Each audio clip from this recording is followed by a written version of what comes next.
Welcome back, everybody. In this lecture, we're going to go over an example solution for the OOP challenge. Remember, for this more open-ended project, your solution will probably vary than the one shown here, but as long as you're able to get the same results, it should be okay. Let's go to a Jupyter Notebook now. Okay, so let's begin by creating our account class. And I'm going to start off with the init method. We'll say self as always, and we know there's two attributes that are going to be defined here, the owner and the balance. And if we wanted to, we could set a default balance to be set equal to 0. That way we only need to provide the owner. That's optional. And we'll say owner is equal to the owner that's passed in. And we'll say the balance of this instance is equal to the balance that's passed in. Next, what we're going to do is set up our deposit and withdraw methods.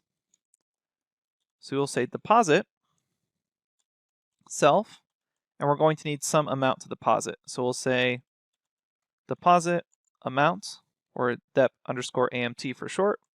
And what we do here is we grab our current balance and we'll set it equal to our current balance plus that deposited amount. And then what we can do is instead of returning anything, we can just print out added blank to the balance. And we can use f-string literals if we want here, or dot format, whatever you prefer, and then just pass in the amount. Now for the withdrawal, it's going to be a little different, because remember the withdrawal should check whether or not you have enough funds. So that means we're probably going to need an if statement here. So we'll say withdrawal amount, and we'll say if self.balance is greater than or equal to the withdrawal amount, then self.balance is going to be equal to the current self.balance, and I'm just using tab to autocomplete here, minus the withdrawal amount.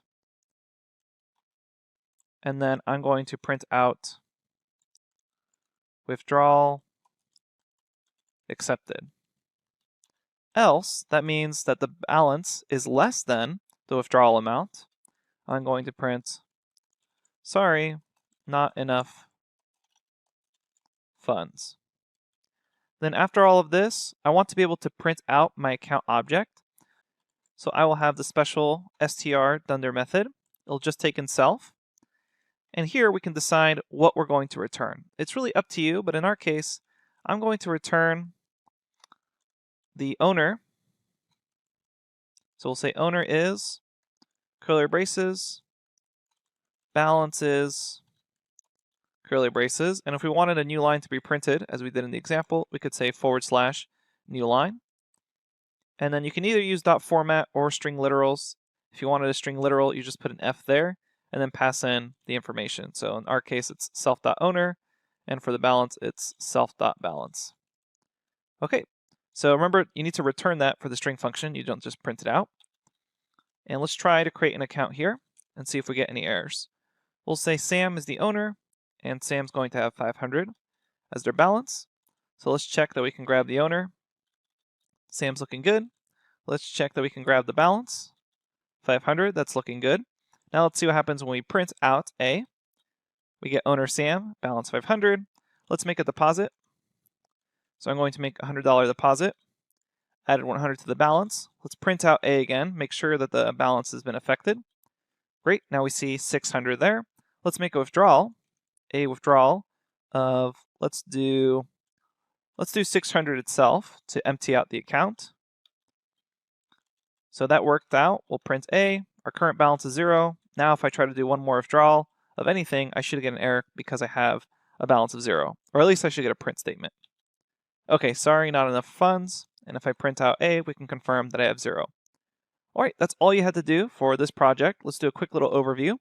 We set up our attributes so that the instance of owner and balance were equal to whatever you passed in here.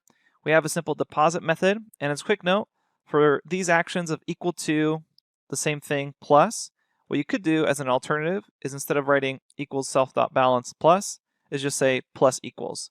And it's the same thing over here. You could have just said minus equals. So this is kind of sleeker, but it's up to you what's more readable. So you could have done that for the deposit and withdrawal methods. Remember, the withdrawal method needed to have an if statement in order to check that we had enough money in the balance. And then for the string method, we just return back really whatever you want, as long as it conveys the information of the owner in the balance.